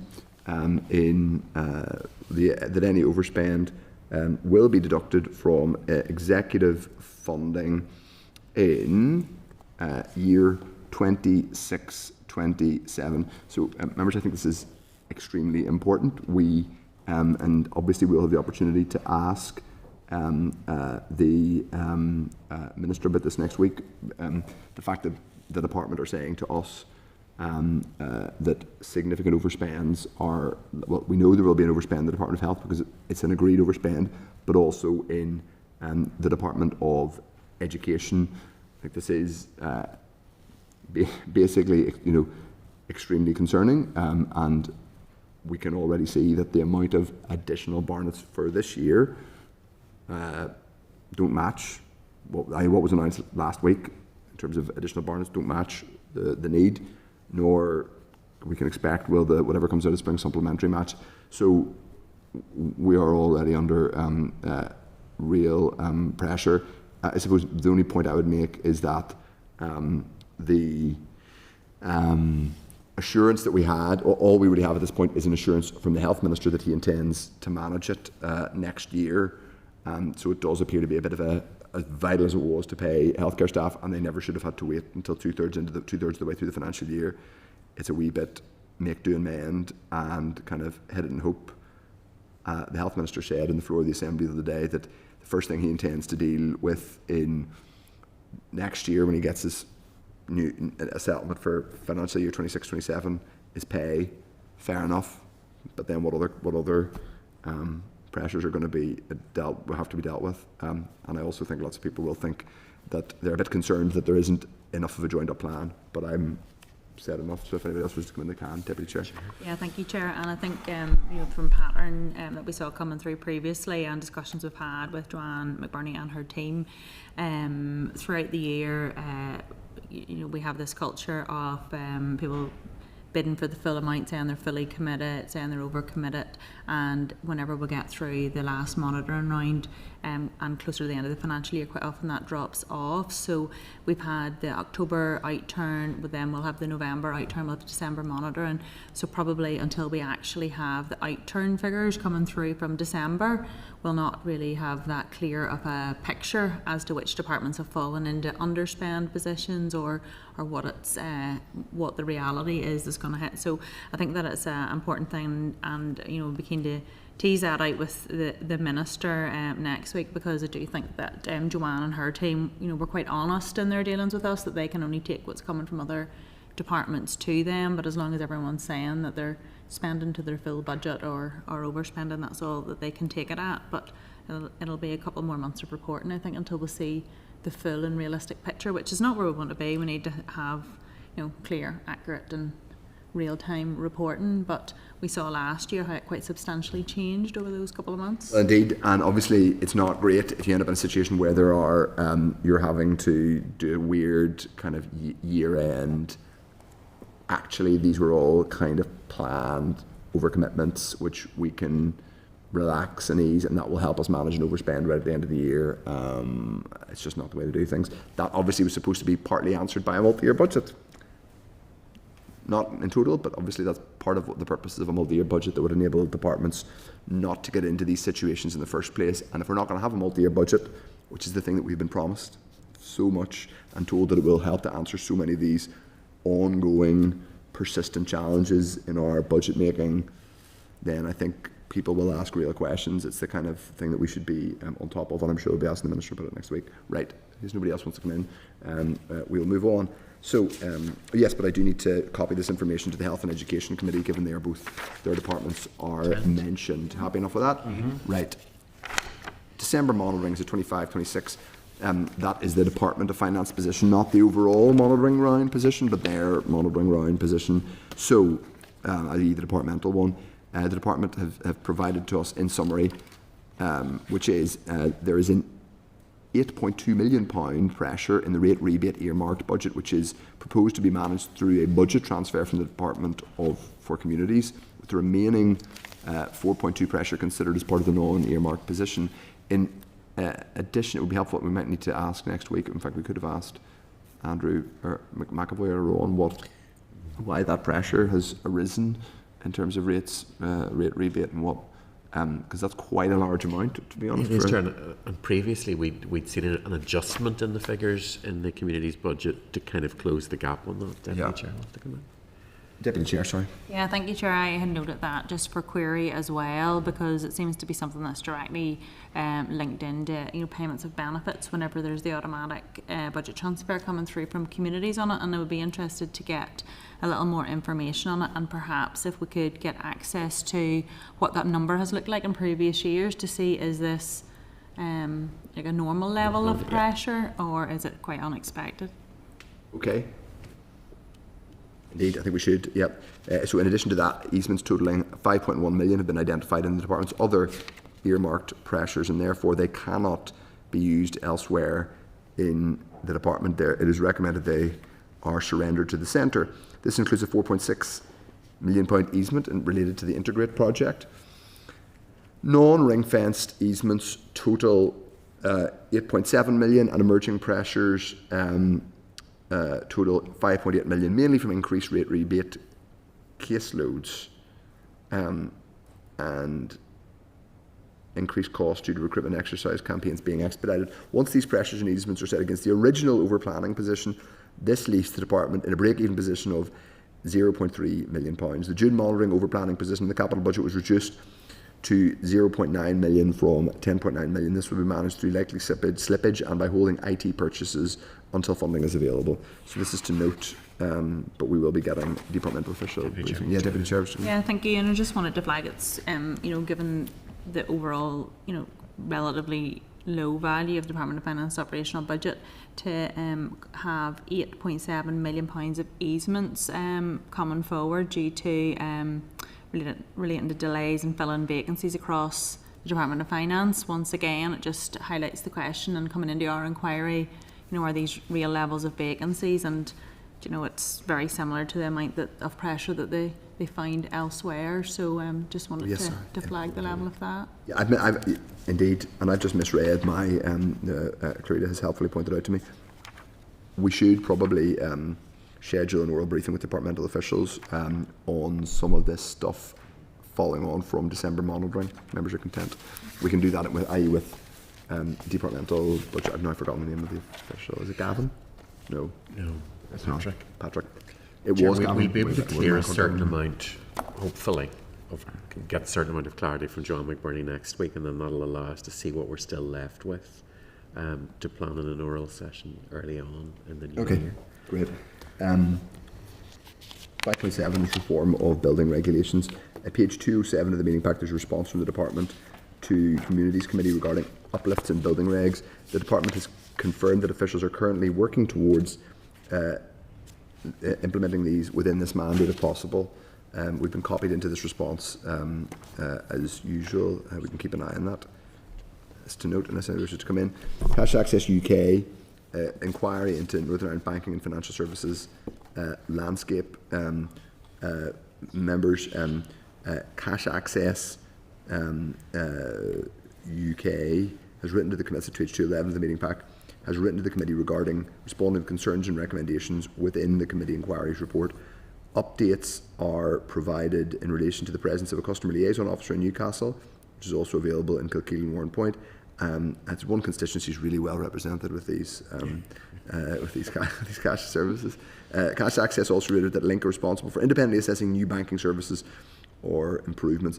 So members, just to note, unless anybody wishes to comment, one quick point from me. I was approached at a meeting with someone from the FCA who's also had other meetings, the Financial Conduct Authority, and it was in a kind of party capacity, but I related it to them that we would want to keep in touch with them in terms of our recommendations from our committee report. They seemed open to that. We touched on some of the issues, including cash access, ATM availability, small business finance, cross-border finance, those types of things. The recommendations that came up in the report, they are, I would say in fairness to them, working on that. They're doing in addition, which we already knew, doing a review of access to cash, and also they're doing work on mortgages.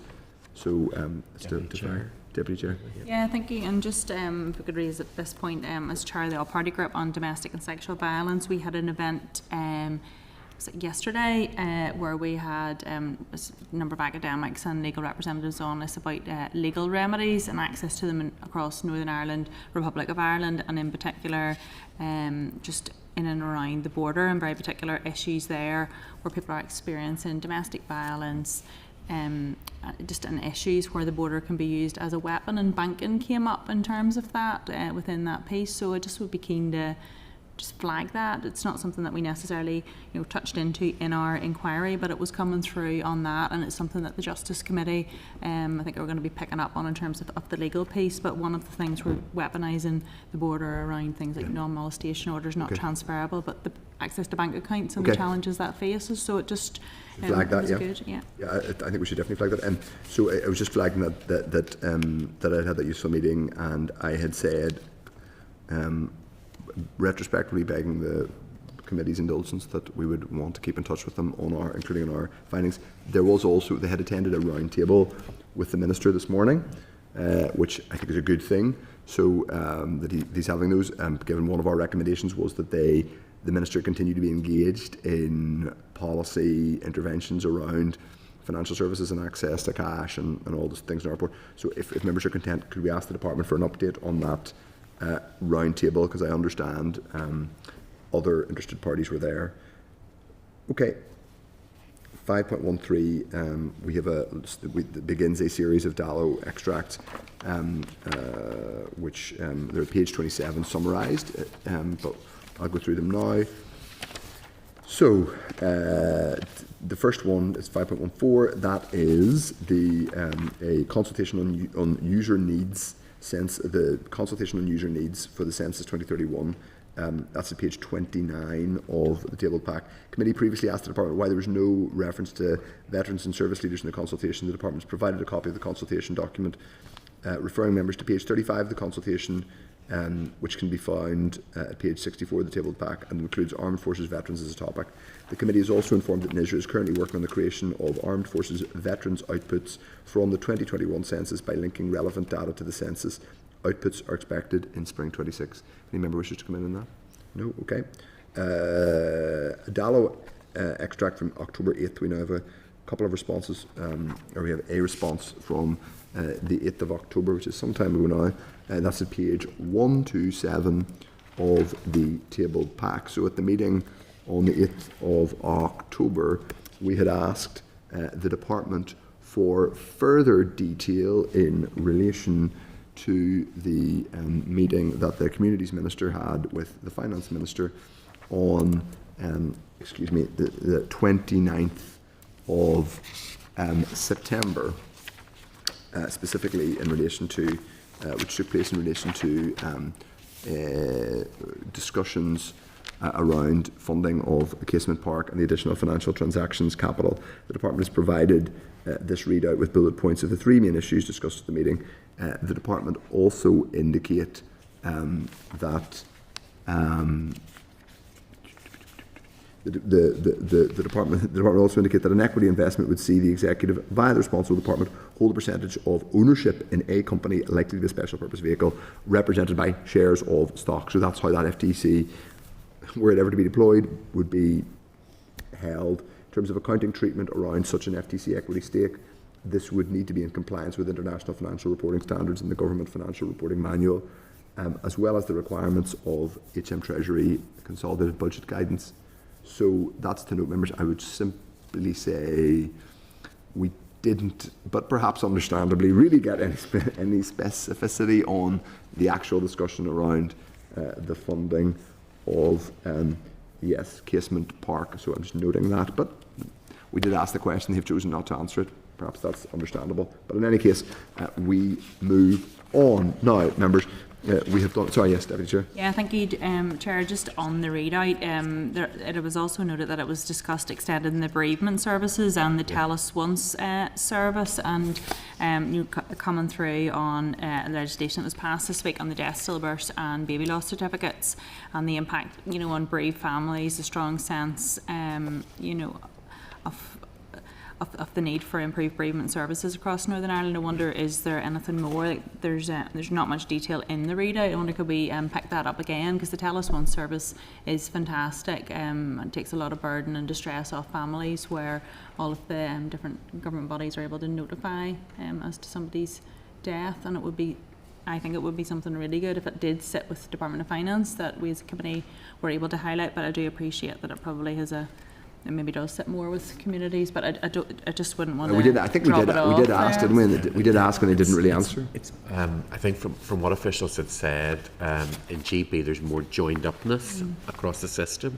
Our systems are slightly more not joined up, for want of a better word. Yeah.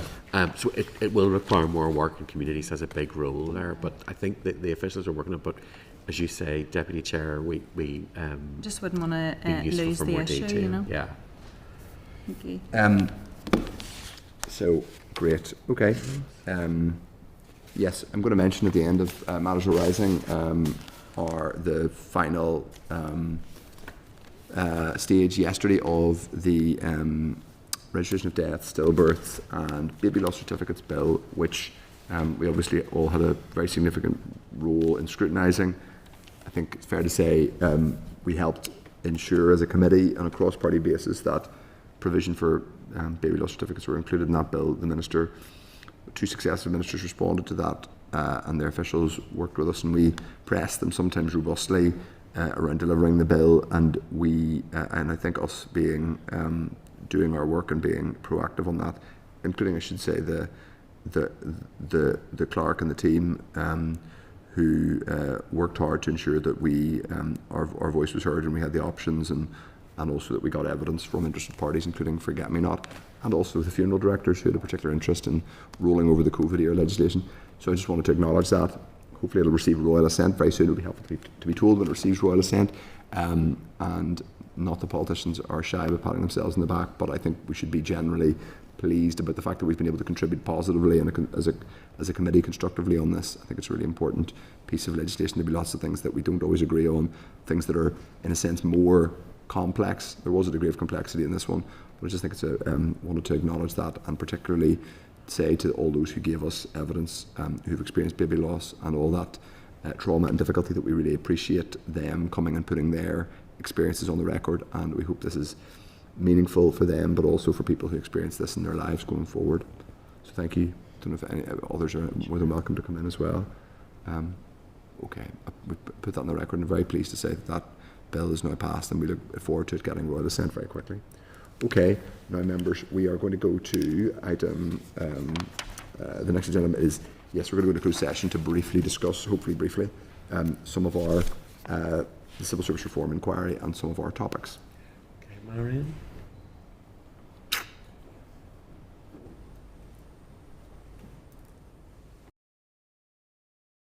Senate Chamber. Sound.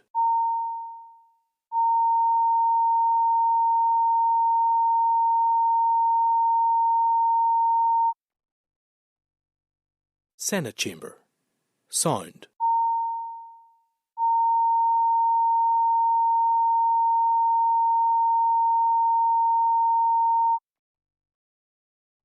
Senate Chamber. Sound.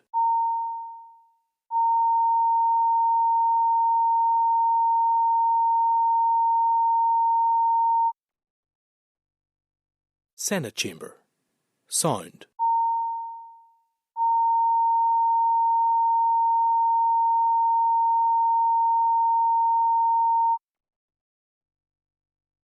Chamber. Sound.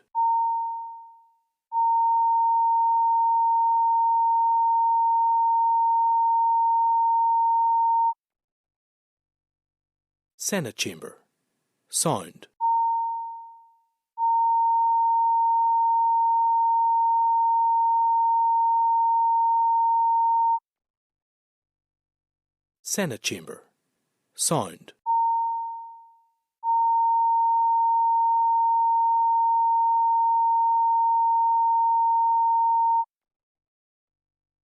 Senate Chamber. Sound.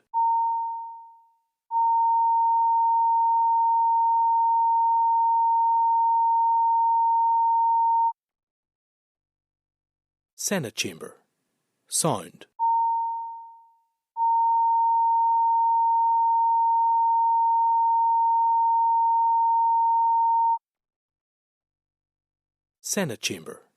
Sound.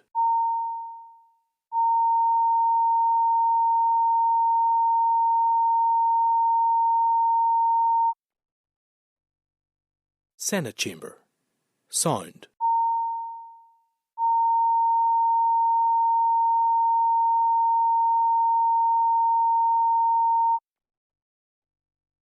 Senate Chamber. Sound.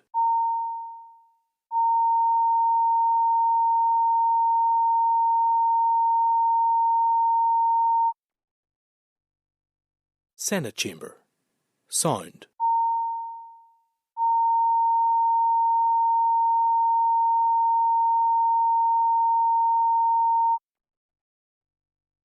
Senate Chamber. Sound.